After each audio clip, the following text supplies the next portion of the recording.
Agentic AI and the future of finance in the tech-enabled world. Are you guys excited about that? Well, I'm sure you guys have all heard about all these AIs replacing all these roles for the future of finance roles. Are you guys, is that consistent or not consistent? I've heard it. I've seen the alarm system. But what about if my theory was around, hey, it will replace tasks, but not business partnering and not leadership? You're talking about. Actually, that's a good point. I know I've done a Zoom where All right, everybody. Welcome to another episode of the AccountDads with Ash, Hubert, and Kevin, the podcast for the finance and accounting leaders, strategizers, thinkers, and doers. Ash, what do we have in store today? Agentic AI and the future of finance in the tech-enabled world. Are you guys excited about that? My goodness, it sounds like something So on my who's- Twitter feed. Well, I'm sure you guys have all heard about all these AIs replacing all these roles for the future of finance roles. Are you guys, is that consistent or not consistent? I've heard it. I've seen the alarm system. Oh, Yeah. good. But what about if my theory was around, hey, it will replace tasks, but not business partnering and not leadership, right? So there'd be times where, and some of you guys may or may not have been exposed to this, but hey, a new salesperson's just signed on this brand new tool that say, hey, it's going to reduce manual reconciliations by 70% overnight. All you have to do is sign up now for 12 months for all your people. And you come back and say, is this too good to be true? But below and happy have it, you come back and say, somebody's already signed up for it. And now we've got this brand new tool. Does it work as we got, this 12-month implementation window? No, it does not. Turns out that that system does not connect to anything else. And now we have to duplicate all our tasks and processes, right? And so what actually happened to create that transaction? So if you think about it, there's a tool that in this perfect utopia has got cleansed data, and in this perfect utopia, this GL just automatically spoke, and it comes it's a zero-touch system. But the reality is, most of the companies we've worked for, everything's been evolution-based, right? You get plugged and played outputs, and now you've got this random, non-native software, and you come in. Have you guys experienced that so far? You're touching a couple of different topics, Ash, which is good. But in terms of implementation of systems, and this is probably going to be in the AI world too, I think a lot of, like when new systems are brought to businesses, a lot of systems are built so your processes change as a business. But a lot of times business processes don't change, which is why the issue you're talking about is like manual things that are still done, things that are tweaked. You almost need to revise and recraft your whole process. So like a small example, right? I'll give you a simple example. Journals, annual journals of people putting that in. I remember when we did D365 implementation from Oracle, the whole thing was, we need to now change all our coding logic. And so instead of changing all our processes to mimic the new coding, we built a converter so that all the information that's coming in, people were putting it into a template and converting it to the new code and then posting it in. And after like a couple of weeks, we're like, why the heck would we spend $100K on the implementation of this general ledger and still be converting and doing all these manual processes? And that's the same which will happen with this AI world, where we're going to find all these new sexy AI tools and bring that in, but still use our same old processes, when really we should be adapting to the framework of these AI tools to enable it to do the work that we need it to do. No, absolutely. yeah, Now and actually, you're definitely right. Like, jumping to new systems is definitely not the way to approach it. Like, like I said, you got to ignore the sales jargon and really look at what the needs of the business really are. Because I know when we were opening the zoo, it was pretty much everything was new systems. So it was we had to really plan, okay, what system to use for what sort of business process, and then and just make sure they make sure they integrate, make sure they sort of talk to each other, and that's how we sort of selected the programs. So you're right. So if someone random selects some random program that not going to integrate properly, it's just going to create more work than it really shouldn't. No, exactly right. And that comes down to it. So like before you even jump onto like, hey, what software, you go to some of these conferences, there's some software that does reconciliation or sends an email quicker or uploads a PDF better than something else. You're like, come back and say, for me was what were you actually trying to solve with that, right? Like what existing pain did I have in my life for me to even start this conversation, to come back and say, is this a genuine problem that I'm going to have? And if I implement this, it's going to save me time, labor? Is it going to generate revenue? Like, what's it going to do for me, right? If it's hitting none of those, or very minor benefits, you may just come back and say it's not worth it, right? That's a very simple logic to this. Or you may come back and say it's actually that painful that we do need to look at a few different vendors, right? Like, just don't go with the first one and say, yeah, it's all good. The guy's got a really nice bottle of wine and he's going to take my family to Fiji. Don't do that, right? Explore a few, really map it out, and have those chats. It's really coming from a personal place, Ash. Who got the free trip? That's right. But if you think about, like, now if we go into it, like, if you guys were to come up with an answer, what you were saying, Kev, was actually, like, you nailed it on the head, right? If you're going to implement a new system, your processes need to change, right? Don't start. I think what my biggest takeaway was from all this stuff is people still try to stick their existing processes and mash it into the new system, right? So they're reluctant to change what they're doing.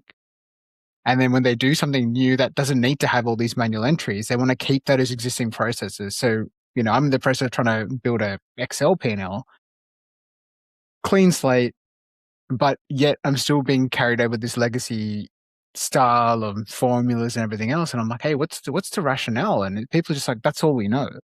Well, it's time to think outside the box. And they're like, by thinking outside the box, they're like, we'll make that other thing slightly faster. And I'm like, that's not thinking outside. That's incrementally improving it, but that's it, right? It's not actually changing how I could redesign this whole thing. So have you guys experienced that even more so with finance processes rather than operational? Because I feel like operations change within a heartbeat. If something slightly can be done slightly better, they'll just cut that action and just do it better. What's been the reluctance with finance? I think you see with finance, like a lot of people love using Excel, right? So they're sort of, if they've got some sort of process stuck in Excel, they'll say, even though they're going to change the system, they'll bring the data back into this old Excel and play around with that again. The sort of, I guess that's the sort of, I guess you got to learn to sort of move away from Excel if you've got a system that can replace it quite easily and make the system process easier. I think that's sort of, from finance point of view, I think that's sort of the pain point. Yeah. I think as well, because we are, I think in ops, quite often you're value creating, but in finance, you're value creating as well as value preserving. So you're addressing your risk and you're also trying to create value. But the most important part is risk for finance. And that's what we have ingrained in us. And that's why anytime you need to change things, it becomes a slower process. And you think about it, right? We get audits every year, internal audits and stuff. And the more you change things, the more that gets scrutinized. And so you're trying to actually minimize change. It's a bad effect, but you're trying to minimize change so it doesn't get scrutinized and doesn't create more work. But in reality, we have to try and adapt as much as we can. I want to talk about one thing, Ash. I was reading an article recently, which I just brought up. I'll share on this description as well in this YouTube video. It's called The Future of Enterprise Software. And the purpose of this article was talking about, with the emergence of all of these AI tools, agentic tools, is there a future of enterprise software? Things like ERPs, MRPs, HR software, things of that. And there was a couple of really good points that I want to, I'll say maybe the one-liners, which I've highlighted, and I'll get you both to kind of riff on them. First thing we've spoken about already. Enterprise software exists to lock in consistency, not creativity. And this is that thing we were talking about, is people buy software so they can adapt their process to it and have a bit of consistency in their process off the back of this software. They don't buy software to be like, oh, let's go do our own thing now and have the software adapt to us. Agree, disagree, thoughts? Agree massively. Yeah. Because you don't go to buy Python as a general ledger system, right? You buy a system that's already controls in place, governance there, right? So makes sense. Yeah. Number 2, so this is on deterministic systems and non-deterministic systems, which hopefully this explanation will describe what they are. So deterministic systems become more valuable in an AI-heavy world. Deterministic systems are things that help you put guardrails, rules, systems, build the systems of record. So I'd say an ERP is a deterministic system because it helps you have a system of record. So in an AI world, these types of systems are more important. Again, Yep, subjective, absolutely. but yes. No, yeah, absolutely. Absolutely. Yeah. Non-deterministic AI is best used where humans have already exercised judgment. So research, analysis, commentary, drafting, summarizing, recommendations. It's essentially saying that non-deterministic AI tools are best used where a human has already thought about it, have already made decisions, and the AI is just coming there and helping you craft that thought rather than think from scratch at this stage. Yeah. We're very early onto the AI journey, I think. So yeah, absolutely makes sense. Because if I'm using ChatGPT, I'm like, hey, can you write me an email to do this? I Yeah, already sort of know where it's going, so it's not a wow. That's a really interesting approach that email has taken. I've already given it its points, right? So to yeah, polish it off. yeah. Two more. The strongest moats. So this is essentially saying that there is nothing at the moment that combines data and system of record, workflow complexity, and human judgment. So there's no tool that in the market does everything at the moment. You almost need to patch on tools, which is why you're having to have integrations and things like that. And where AI and agentic tools are powerful is they can link, almost be the, I keep coming back to Nathan Cleary, but keep being the Nathan Cleary between all your tools. Is a consistent theme there. So Yeah, we So- can't so- get so- Elon Musk in, but we can get Nathan Cleary in for a comment and then come back Yeah. and say, where do we play? yeah, So Kev, so you're saying so we can use AI to sort of integrate programs together to work together, sort of thing. yeah. So there's already tools that do this. Like there's tools like N89 that are automation platforms where you can connect your different integrations, build things that does what a human does. So a simple automation is pull this report out of MyOb, extract it, sift it in this way, and then put this output into this file in another system, and then load this file, and then send this output to x at outlook.com. So are these programs already in the market now? Have you guys using this now already? Or? I've played around with them. I think it's really hard to use it unless you have company buy-in, particularly a larger company. Yeah. Ash can probably talk to this as well, but a lot of companies fear AI. Yeah. I'll actually tell you a quick story. So when I was in the not Philippines, I was in India earlier this year. I couldn't attend some audit meetings, and so I turned on my Otter.ai, which is a tool that goes into your meetings and transcribes the conversation. And I was like, I can't attend these meetings. So I told these guys, hey, I'm going to have this tool attend your meeting.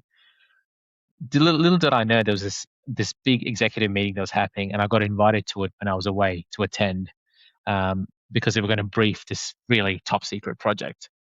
And what do you know? My AI tool attends the meeting and is in there as my name, but it says kevin.otter.ai. And all the executives who are already scared of AI, someone says, hey, isn't Kevin on leave? And all of a sudden there's this big thing. And I can actually see this in the transcript for the first 5 minutes. And people are like, and one of the guys is like, guys, we're being compromised. We need to kick this bot out. And the next day there was a ban on AI, but no one actually understood what it was. So the CTO, when I came back, gave me a call and said, mate, you got to stop using this tool. And I was trying to explain it to me. He's like, mate, I don't get, like, the CEO is literally scared that we're being compromised. You can't use tools like these anymore. And if you do, you need to get approval. But that just goes to show it's really hard to adopt new technology when, some of the leadership aren't really that there yet. Yeah, no, exactly right. And I had a similar situation where, like, it wasn't a transcribe situation, but working for a multinational company, US based, when the rise of ChatGPT was coming out, aside from going, "Hey guys, give it a crack," or "We'll get a few subscriptions," it was just like it was a complete. Yeah, technology's come out, but don't trust it. More technology will come out, and therefore we're not going to do anything. We're not going to be part of this bandwagon. Like, let's just carry everything on. And I was like, well, that's a huge opportunity that's been lost now, right? Because now you speak about innovation, but yet when it comes time for even remotely thinking about anything outside the box, I'm not just saying to change everything to AI the day one, but just give some small things a shot. You're like, no, we can't do it. because we don't trust it. And I was like, all right, well, it contradicts everything you guys say in the market, right? Yeah. It was, and when you come back down to it, I think it's a genuine reluctance because they don't safely know how to allow these things to occur, right? Because if you look at a really large organization, right, from my perspective, hey, you don't have to change everything. You can just start with something small and you can keep it very guardrailed out, right? Just be like, hey, I'm going to put it into a sandbox environment, try it. If it fails, carry on. But here, like, all right, if we're going to go in, we're going to go all in and everyone needs to adopt it straight away. And we're going to try to train everybody on it the most unco way possible. And then you have this really weird usage of like uptake on irrelevant stuff, right? You've got a slightly advanced, more Google prompt engine. Yeah. And then it's ridiculous, right? But if I walk back to it, yeah, go on. I was going to say they do it so they can tell their customers we're AI native. Yeah, correct, 100%. And then everyone's got, and then you got companies like, oh, we're going to ban ChatGPT. So they're all using it on their phone and then they're typing their responses into their laptop because you limited one option, but then they're using it anyway, right? So yeah, like, that's right. How far ahead do you want this to go? And then you run the risk of people typing sensitive company data into platforms they don't know about. But if you control that environment, it's probably a bit safer for everyone, right? So I guess it sounds like it's a common problem throughout all industries, right? All businesses.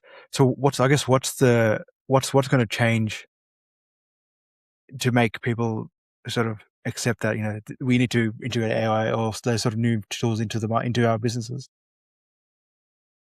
Well, I think it's about thinking about how AI can help, right? So there's no point of it.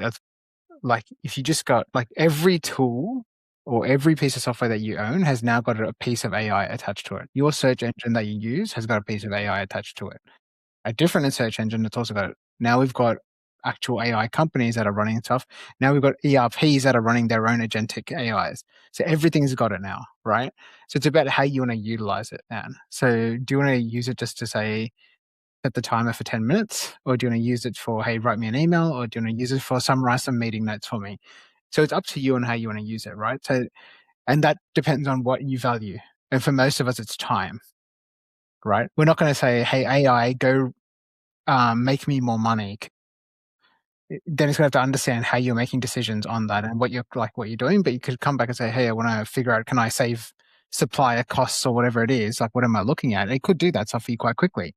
But it could take a human, let's say a week. It could take a machine an hour, right? So it's where you see the value, right? So yeah, I think it's culture as well. So like a business, I know the leader, the owner of that business is actually very pro AI, and so he's gotten that ChatGPT business plan that his business is under, and because of that, any conversations they have on that portal is always protected because of that plan that he's gotten for the whole business, and he's encouraging people to use it in the business. Again, ensuring that they're validating the information it provides, but creating the culture of doing that. He's even encouraging adoption of tools like there's AI sales softwares where they essentially leave. I'm not sure if you've seen these, but they look at your sales notes and you can craft it to leave voice notes through AI onto telephones. Just trying to see where in the sales flow process they can alleviate a bit of pain. And by helping his business think through that, it's automatically creating a culture of everyone else saying, oh, how else can we address some of our problems with some of these tools out there? And how can I take that to the owner to potentially purchase for us as a business? Yeah. And that also then comes back to the point of, if you're going to use AI, what's the importance of data to your organization, right? So Hubert, if we look at the zoo as an example, if you're collecting email addresses, you've got names, let's say you've got postcodes as an example, mobile phone numbers, you then figure out when people are entering the zoo, when they're not entering the zoo, and then you can then create profiles of what a few people look like, and then come back and say, hey, I know my young families come in at a certain amount of time. So to lure them in, I'm going to run a promotion on food and drinks as an example, right? And that your view is like, how do we encourage more people to come into the zoo when it's off-peak periods and you still want things to be run and used? And with AI, you can actually do that quite quickly if your data is set up in a structured manner. But that will take then a commercial analyst quite a long time to stitch that up, right? Because your ticketing data sits in a different database, and that's a different department, and your sales and membership different. That's different. And then by the time you take care of your zoos and figure out what the food and beverage price are, by the time you get all the data, it's already too late. You can't even figure out what you're going to be doing tomorrow, let alone for the next 6 weeks, right? Whereas this can interpret thousands and millions of rows of data and be like, yeah, these are your customers that are coming in. So if you want to send a specialized email to this batch, not everyone, right? Send it to this lot of your database. And you can be very specific and be like, hey, I want to hit up the people turned up to Zoo between 1 and 3 o'clock. Who is it? I want to send them a personalized email. I want to give them some discounts. I want to bring them back in. Like, how amazing would that be, right? But right now it's like hey, let's just put another a flyer in the post box. Hopefully that does it, right? Let's run an ad on, 2 GB, like as an example, right? So, whatever radio station you want of your choice, right? You go, like, depending on your audience, how do you know what they're listening to, right? So, yeah. Ash, so this going back to an old topic. Thing in this, yeah, go Hubert. No, I was going to say, it's going back to an old topic where, we talk about the how whether going to university is worth it or not. Is it worth doing AI courses and getting to the skills like that way? What's your thoughts on that? You absolutely can. I think it's early on these days. Like, your basic courses teach you like the basics of prompt engineering. So, like, you may as well just fumble it through yourself at this stage. And then if you're doing anything more hardcore, like, it depends if you want to do a course or not. But I think right now, Google, YouTube, even just prompting yourself on ChatGPT, you'll learn enough. I don't think we're at a level where we're trying to integrate between 3 different AI platforms and like, okay, how does this AI talk to this AI talk to this AI? We're just not there yet, right? For our types of roles. So I reckon it'd be overkill. Treat AI like how we treat Microsoft Excel. We didn't learn the skills on Excel by going to a course. And I'm pretty sure, like, I remember paying for a couple of these newbies in our team years ago. They learned nothing in the course, but they learned everything on picking apart spreadsheets that we created or picking apart errors they found and stuff. So it's the same with AI. The only way you can learn is getting your hands dirty with it and understanding kind of its limitations as well. Absolutely. I've got one last point from this article, which I think will help us finish on a note of positivity. But the point in this article is AI doesn't remove humans. It changes where humans add value. That is, humans move from doing the work to supervising, approving, and deciding. What are your thoughts? Yep. I think that's absolutely bang on. So I think, it's changing to you being from accountants being very non-tech savvy to being tech savvy, and then having the grunt work, you coming in and having that thinking capacity now going on. So that grunt work's being done, whether or not you get satisfaction of doing it or not, but now you can be reviewing way more things, and during that time, getting that accurate data, reviewing, analyzing, rather than just spending your time crunching. I think it's a game changer. Yeah. Hubert, would you agree with that? Or do you think it's going to replace humans altogether? I don't know if you saw it when you joined the audit office back in the day, but I think when I joined, I think we were just sort of coming into the laptop world. Before it used to be very manual, sort of checking off everything. So that took that was very time consuming, checking manually. We brought the laptop into a world, it's sort of, a lot of tasks became quicker, but then, you sort of shift your focus onto other sort of activities. And then that's the same thing that happened here with AI. This is not that, you're going to lose your job or anything. You just got to, you change your, this is the way you approach the work is going to be changed a lot. It's like the work of some parts of the work going to finish, the AI will take over, but then it's how you manage that now. And we've seen that plenty of times through history. So it's just another evolution right now. Well said. Good to end on that positivity. Well, if you're positive about AI, positive about where the tech landscape is going and how it'll help us as finance leaders, finance professionals, and accountants, then join us, Positive Account Dads. who want to grow, learn, and lead better. So tap that like button, subscribe to our channel. We love talking about stuff like this. We can hopefully showcase some things we're using in future episodes as well, including shameless plug Safra, which I'm trying to build at the moment. But join the AccountDads community of leaders where we are striving to shape the future of finance. Thanks for joining us, everyone. And thanks, gents. Have a good night. See you guys later.